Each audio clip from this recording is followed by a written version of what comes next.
हाय मेरे मासूम फलस्तीनियों, आज तुम्हारे खून का सौदा कर दिया गया है। तुम्हारे खून की उम्मत मुस्लिमा की तरफ से बड़ी कम कीमत लगाई गई है। अफसोस के साथ वो बंदा अमन का मायदा पेश कर रहा है जो 6 दफ़ा यूनाइटेड नेशन में अमन की करारदाद को मुस्तरद कर चुका है।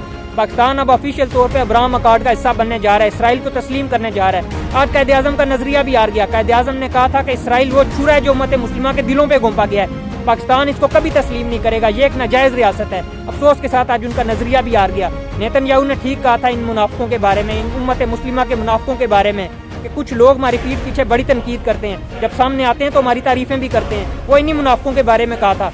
अब वो किधर गए उम्मत मुस्लिमा को चूरन बेचने वाले, वो मजहबी चूरन बेचने वाले जो कहते थे हम इसराइल के खिलाफ हैं, हम फलस्तीनी भाइयों के साथ हैं। अभी किधर हैं? सामने आए ना, गले फाड़ फाड़ के तकरीरें करते थे। मुर्दा यजीद को तो सारी जिंदगी गालियां देते रहे हैं। जब जिंदा यजीद के सामने लड़ने का मौका आता है तो आप उसकी बैत कर लेते हो। 2 वक्त का खाना तो जानवरों को भी मिल जाता है।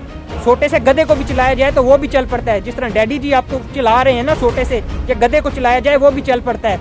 ये आप लोगों की औकात है कि आप लोग बैत कर लेते हो वक्त यजीद के आगे। अभी हम मुसलमान भी हैं, हमें ये भी सोचना पड़ेगा, हमें अपना भी एहतसाब करना पड़ेगा। जिधर डॉलर नजर आ जाए उधर हम दीन, मजहब, इंसानियत हर चीज से बेजार हो जाते हैं।